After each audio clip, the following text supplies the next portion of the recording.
টাকাওয়ালা টাকলা পেলেও মেয়েরা জীবনসঙ্গী বানাতে দ্বিধাবোধ করে না। যখন টাকাওয়ালা টাকলা কাকুর কাছে মেয়েরা বিয়ে বসে, টাকলা কাকুকে মেয়েরা স্বামী বানিয়ে নেয়, তখন আমাদের ইয়াং ছেলে যারা আছি আমরা তখন বলি, ইয়াকে বাপ হে নাকি ওর স্বামী হে, নেহি বুঝা দায়। অর্থাৎ সে কি তার বাবা নাকি সে তার স্বামী, এটাই বোঝা সম্ভব হয় না। আমি যুবক ভাইদেরকে উদ্দেশ্য করে বলতে চাই যে তোমার জীবনটা এটা একটা গোল্ডেন জীবন, এই সময়টা একটা গোল্ডেন সময়। এই সময়টাই চাইলে তুমি তোমার নিজেকে এমন জায়গা নিয়ে যেতে পারো যেখানে মানুষ তাকিয়ে থাকবে, তোমার কারণে তোমার পরিবার সফল হয়ে যাবে। মেয়েরা যখন প্রেম করবে, প্রেম করার সময় ইয়াং স্মার্ট ছেলে দেখে প্রেম করবে। সেই ছেলেকে এই কথা বলতেও দ্বিধাবোধ করে না, আই লাভ ইউ, আমি তোমাকে ভালোবাসি। কারণ যখনই সেই বিয়ে করতে যাবে, যখনই তার বিয়ের সময় হবে, তখন কিন্তু সেই এই রিলেশনশিপ ছেলেটাকে বিয়ে করতে চায় না। তখন সে চিন্তা করে যে তার সাথে বিয়ে বসলে আমার জীবনটা কি সুন্দর মতনে যাবে, সে কি আমাকে আগলে রাখতে পারবে, সে কি আমার সকল চাহিদা মেটাতে পারবে, সে কি আমার সকল স্বপ্ন বাস্তবায়ন করতে পারবে। মেয়েরা ওই সময় সেটাই চিন্তা করে। আর মেয়ের মা এবং বাবাও চিন্তা করে যে আমার মেয়েকে এমন একটা ছেলের হাতের মধ্যে তুলে দিতে হবে, যেই ছেলেটার টাকা পয়সা আছে, যেই ছেলেটার কর্মজীবনটা ভালো আছে, যেই ছেলেটা আমার মেয়েকে সুখে রাখতে পারবে, অন্ততপক্ষে 2-4টা ডাল ভাত খাওয়াতে পারবে, তার স্বপ্ন বাস্তবায়ন করতে পারবে। মেয়ের মা বাবা গার্ডিয়ান কিন্তু সেই চিন্তাটাই করে। কোনো বেকার ছেলের কাছে কোনো মা বাবা তার মেয়েকে তুলে দিতে চায় না। সেজন্য আমি বলতে চাই যে টাকাওয়ালা টাকলা পেলেও মেয়েরা জীবনসঙ্গী বানাতে দ্বিধাবোধ করে না।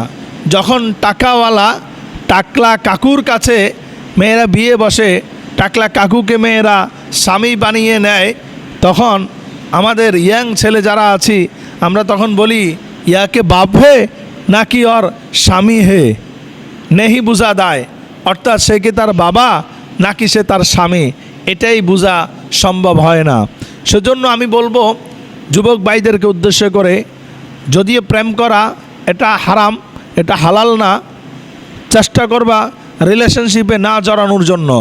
রিলেশনশিপে যদি তুমি জড়িয়ে যাও, তোমার জীবনটা তেজপাতা হয়ে যাবে, ধ্বংস হয়ে যাবে, চূর্ণ বিচ্ছন্ন হয়ে যাবে।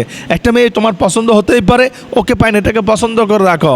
এরপর তুমি তোমার ক্যারিয়ার জীবনটাকে তুমি বিল্ড আপ করো, তুমি তোমার পড়ালেখা শেষ করো, পড়ালেখার পাশাপাশি তুমি একটা কর্মজীবনের মধ্যে ঝাঁপিয়ে পড়ো।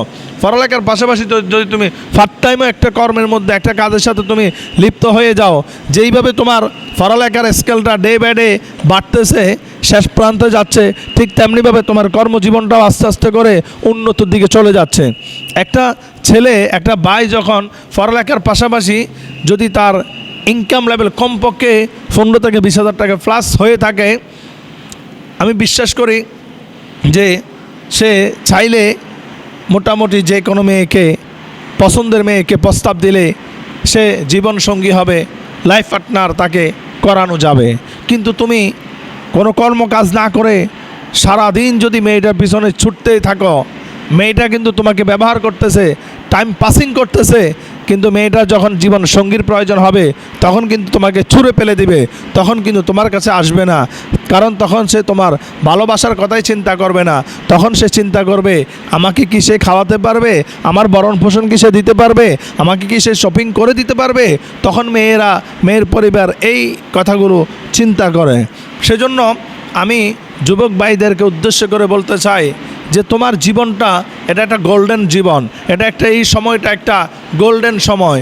এই সময়টাই চাইলে তুমি তোমার নিজেকে এমন জায়গা নিয়ে যেতে পারো যেখানে মানুষ তাকিয়ে থাকবে, তোমার কারণে তোমার পরিবার সফল হয়ে যাবে, তোমার কারণে তোমার পরিবার ব্যর্থ হয়ে যাবে।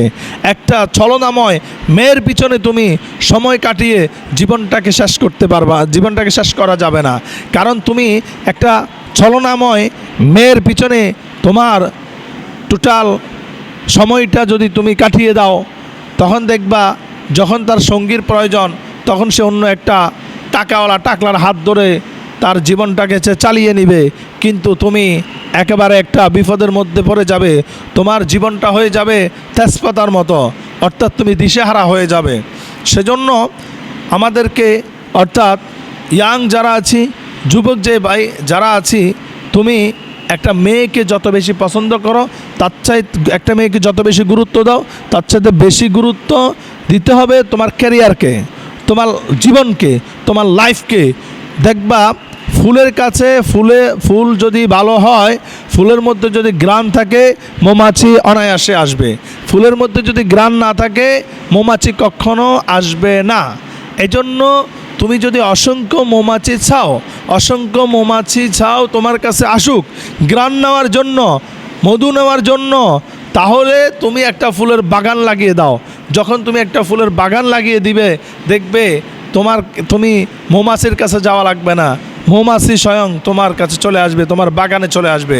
এজন্য তুমি তোমার জীবনটাকে এমনভাবে সাজিয়ে নাও, এমনভাবে গুছিয়ে নাও, পড়ালেখার পাশাপাশি ইনকাম লেভেলে এমনভাবে তুমি চলে যাও, ঝাঁপিয়ে পড়ো। দেখবে অসংখ্য মৌমাছি, অসংখ্য মেয়ে তোমার কাছে আসতে চাইবে, তোমাকে খুঁজতে চাইবে। আর যার সাথে তোমার রিলেশন থাকবে, সেই টাকাওয়ালা টাকলার কাছেও যাবে না, কারণ টাকাওয়ালা টাকলার কাছে গেলে যে টাকা পাবে, যে স্বপ্ন বাস্তবায়ন করতে পারবে, সেই স্বপ্ন তোমার সাথেই থেকেই সে বাস্তবায়ন করতে পারবে। তাহলে সেই টাকলা কাকুর কাছে যাওয়ার তো কোনো মানেই হয় না, কোনো প্রয়োজনে হয় না। সেজন্য আমি বলবো, হে যুবক ভাইয়েরা, তোমার জীবনটা নিয়ে অবশ্যই তোমাকে চিন্তা করতে হবে। তোমার জীবন নিয়ে তোমাকে অবশ্যই ফিকির করতে হবে, চিন্তা ফিকির করতে হবে। দেখবা মেয়েরা যখন পড়ালেখার পাশাপাশি, বা মেয়েরা একটা সময় যখন রিলেশন করে, মেয়েদের কোনো কাজ নাই, তাহলে সে একটু রিলেশন করতেছে, রিলেশন করে সময়টা পাসিং করতেছে, এটাকে বলা হচ্ছে সময় কাটানো, এটাকে বলা হচ্ছে সময়কে অপচয় করা। অর্থাৎ সে তার সময়টাকে কাটিয়ে দিল। যখনই তার বিয়ের সময় হবে, যখনই তার পার্টনারের সময় হবে, জীবন সঙ্গীর যখনই সময় হবে, ওই মুহূর্তে কিন্তু সে আর নিজের সিদ্ধান্ত কিন্তু নিজে নেয় না। বলে আমি তো আমার সিদ্ধান্ত নিতে পারবো না, আমার মা আছে, আমার বাবা আছে, আমার পরিবার আছে, আমার ভাই বোন আছে, তখন তাদের উপরে সিদ্ধান্ত ছেড়ে দেয়। এগুলো হচ্ছে ছলনাময় মেয়ে। সেজন্য যুবক ভাই, তুমি তোমার জীবনটাকে সফলতার দ্বার প্রান্তে নিয়ে যাও। Change your mind, your life will be change. তুমি যদি তোমার মাইন্ডসেটটা পরিবর্তন করো, তোমার জীবনটা পরিবর্তন হয়ে যাবে, তোমার জীবনটাকে আল্লাহ তাআলা পরিবর্তন করে দিবে। এজন্য focus your goal, focus your career. তুমি তোমার ক্যারিয়ারের দিকে, তুমি তোমার স্বপ্নের দিকে, তোমার লক্ষ্যের দিকে তোমাকে ফোকাস করতে হবে। যেই ফোকাসের কারণে তুমি সফলতা অর্জন করতে পারবে, তুমি শান্তি থাকতে পারবে। তোমার মা বাবার দায়িত্ব তোমার উপর রয়েছে, ছোট ভাই বোনের দায়িত্ব তোমার উপর রয়েছে। সেজন্য সবার কথা চিন্তা করে এমনভাবে তোমাকে জীবনযাপন করতে হবে, এমনভাবে তোমার ক্যারিয়ার তোমাকে গঠন করতে হবে যে একজনের ক্যারিয়ারের কারণে, তোমার সফলতার কারণে যেন তোমার টোটাল পরিবারটা সফলতা হয়ে যায়, তোমার শান্তির কারণে যেন তোমার টোটাল পরিবারের মধ্যে শান্তি চলে আসে। সেজন্য অবশ্যই এই মুহূর্ত থেকে জীবনটাকে সাজিয়ে নিতে হবে, গুছিয়ে নিতে হবে, জীবনটাকে সাজাতে হবে। এমন একটা সময় আসবে, শত চেষ্টা করলেও জীবনটাকে আর সাজানোর কোনো সুযোগ পাবে না, রাস্তা পাবে না।